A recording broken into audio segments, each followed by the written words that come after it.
Boa noite, pessoal. Como eu tinha prometido, irei iniciar hoje, dia 30 de dezembro de 2020, em que houve uma boa e uma má notícia no mundo.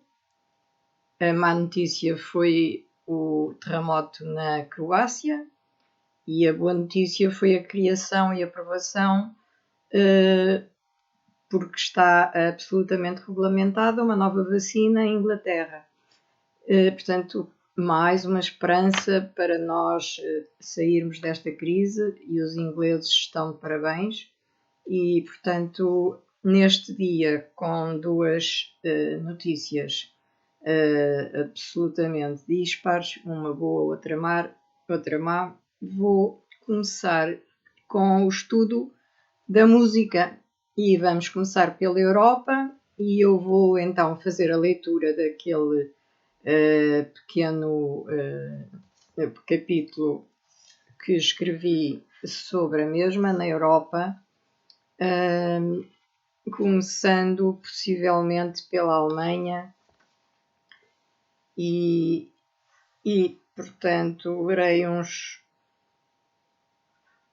parágrafos que dizem alguma coisa sobre o panorama musical no século XIX e XX. Portanto, a leitura vai começar. Os compositores que viveram e exerceram a sua profissão em pleno século XX receberam influências muito significativas dos mestres do século anterior, do século XIX, portanto, especialmente na primeira fase das suas carreiras artísticas, tendo depois continuado a evoluir para novas vias, segundo a sua maior ou menor criatividade, engenho, sensibilidade, emotividade ou abertura à modernidade. Deixaram-nos o registro de suas obras colossais, criadas nesse magnífico século XX, todo ele povoado de enormes mistérios, mas que, paradoxalmente, também ficou conotado pelas múltiplas e importantes descobertas que nele se produziram. Os principais movimentos que se verificaram e desenvolveram no mundo da música em pleno século XX foram o pós-romantismo, a música nacionalista, o impressionismo e o expressionismo, que também foi apelidado de dodecafonismo. Lembramos que, conforme eu já tinha falado quando tratámos da pintura, que determinados movimentos artísticos vão influenciar quer a literatura, quer a pintura, quer a música. E, portanto, a música também teve um período de impressionismo e de expressionismo. E então vou entrar na Alemanha e falar dos compositores alemães. Portanto, o pós-romantismo foi o período musical que durou de 1870 até 1910, tendo sido uma etapa de uma certa decadência, principalmente na Alemanha, causada por vários motivos. Um deles, a proximidade do fim do século. Outro, os nacionalistas emergentes que punham em causa a hegemonia da cultura alemã na Europa. E, finalmente, a sensação de esgotamento no desenvolvimento das proposições iniciadas no classicismo. Depois de Liszt e Wagner, parecia que não se podia ir mais além sem descompor o sistema tonal, que foi uma etapa de transição para a nova estética dodecafónica, estabelecida por Schoenberg anos mais tarde. Os compositores pós-românticos foram uma continuação do romantismo. Exploraram os limites da tonalidade e do sinfonismo até à extenuação definitiva. O compositor Gustav Mahler, que nasceu na República Checa em 1860, tendo falecido em 1911, escutou durante a infância, isto é muito curioso, cantos militares, juntamente com a música festiva dos realejos. o que foi decisivo na configuração do seu estilo musical. A sua obra é de um grande lirismo melancólico, seguida subitamente de uma música festiva. Portanto, são as características da música do Gustav Mahler. Em 1907 mudou-se para os Estados Unidos e foi diretor da Metropolitan Opera. As suas composições são, na sua maioria, para orquestra. Repartem-se em 10 sinfonias e numerosos lieder. Quanto ao renomado compositor Richard Strauss, que nasceu em Munique em 1864 e iria falecer em 1949, existem duas etapas no seu estilo. Até 1900 sofreu a influência de Liszt e de Wagner, portanto, que eram românticos, portanto, sofreu primeiro a influência do romantismo, revelando o estilo romântico nos seus poemas sinfónicos. Depois de 1900, evoluiu até ao neoclassicismo conservador, tendo composto nessa época, nesse período, óperas. A atonalidade manifestou-se no século XX, segundo alguns autores, a partir de 1908. Mas foi claramente a partir dos anos 20 que a sua divulgação aumentou. De facto, a música atonal não é tonal nem serial. Não existia hierarquia entre as alturas sonoras que caracterizava o tonalismo. É uma música não centrada numa determinada tonalidade. Teve origem no interior da segunda escola vienense com Arnold Schoenberg, com Alban Berg e Anton Webern. Portanto, estes três compositores é que estão na origem deste tipo de música. Portanto, a música atonal. Os novos princípios visavam remover toda e qualquer hierarquia entre as alturas sonoras típicas do tonalismo. Esta nova tendência sugeria uma analogia com os ideais democráticos que na mesma época dominavam uma larga faixa do pensamento político. Tais manifestações artísticas provocaram a aversão da classe burguesa, que as ligava aos movimentos marxistas e de esquerda.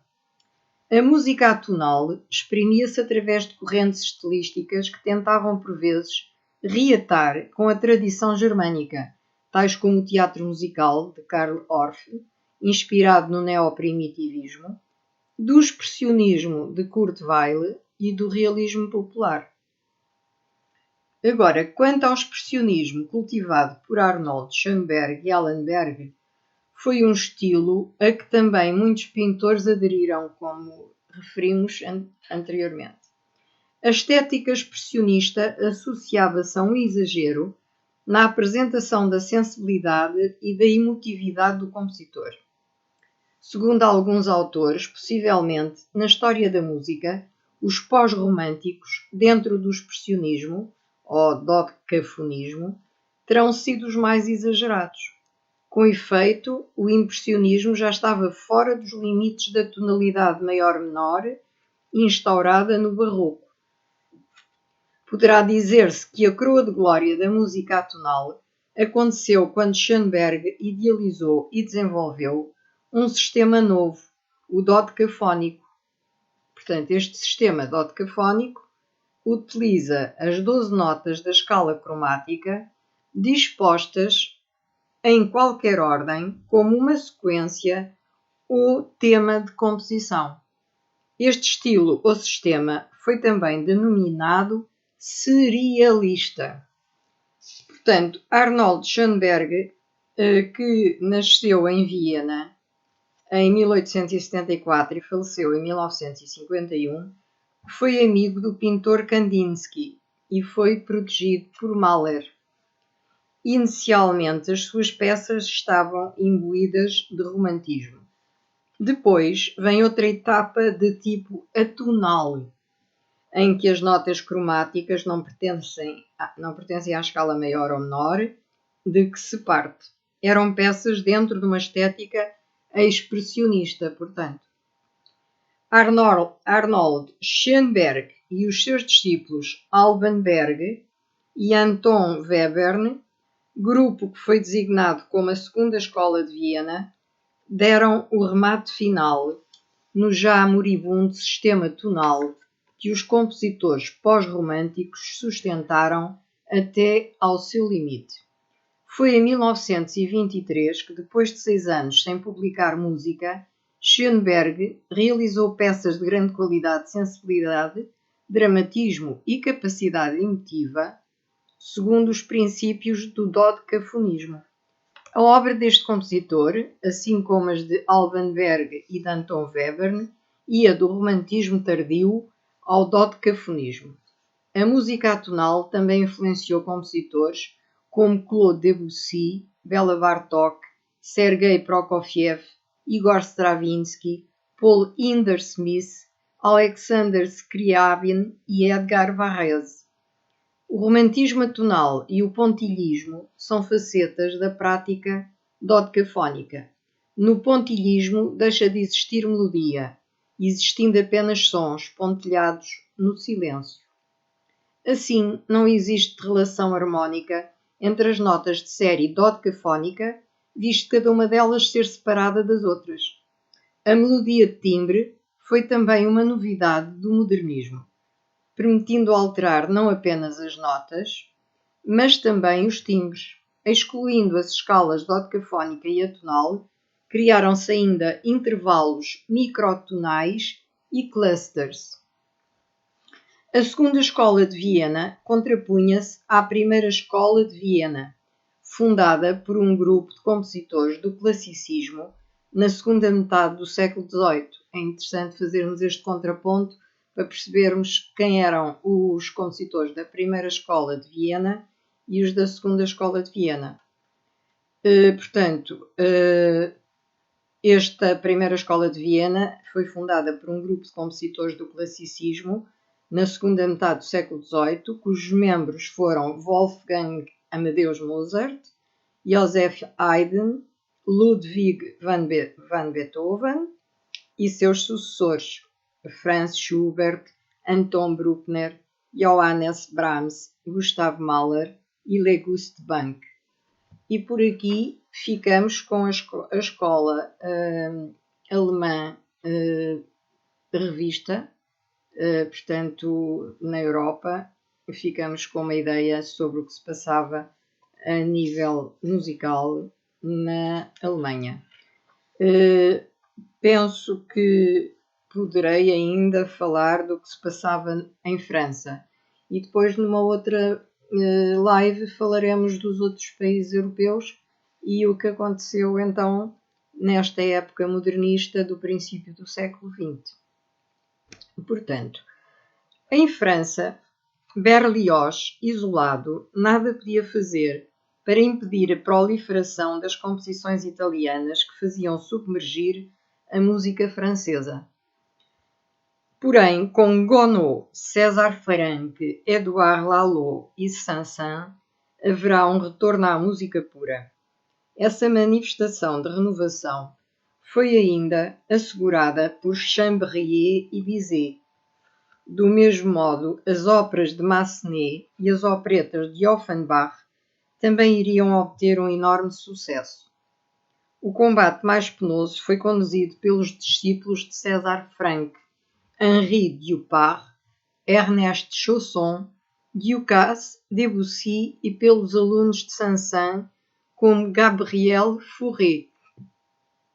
Henri Dupart, que nasceu em 1848 e faleceu em 1933, pertence ao último período romântico.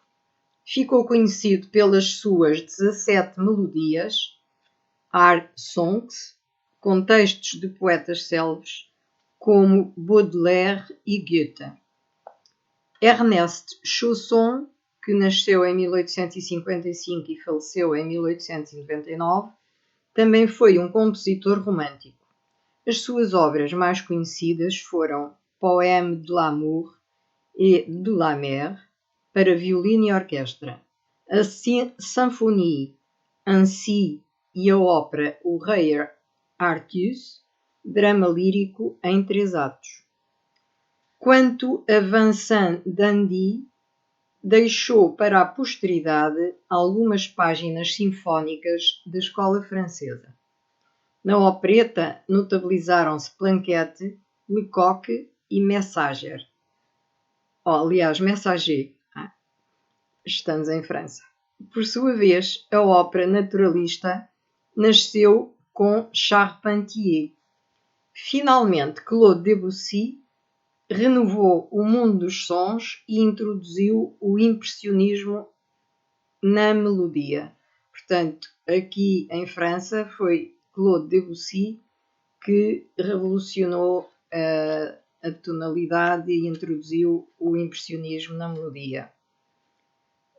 O impressionismo foi um estilo francês que assimilou o seu nome a partir de um movimento pictórico liderado por Monet, Manet, Renoir e Cézanne. Cá temos a pintura e a música juntas num mesmo movimento, numa vanguarda artística. Este movimento na música erudita surgiu na segunda metade do século XIX como reação aos excessos da era romântica, caracterizada pelo uso dramático do sistema das escalas maior e menor. Focalizava mais na sugestão e na atmosfera do que na emoção ou na ilustração da história. Rompeu com o romantismo, especialmente dos cânones wagnerianos. As composições são descritivas. Os sons combinam-se como se fossem cores, na procura da impressão. Daí o impressionismo. Portanto, o impressionismo faz uso da dissonância com escalas não tão comuns como a escala hexafónica. Os compositores românticos tinham usado géneros mais longos de música, como por exemplo a sinfonia e o concerto, enquanto os impressionistas preferiam formas menores. Claude Debussy, que nasceu em 1862 e faleceu em 1918, foi um compositor e pianista que bebeu de muitas fontes, tendo sofrido as influências da literatura simbolista de Mallarmé, dos ecos do ambiente tonal de Parsifal de Wagner e das músicas do Extremo Oriente.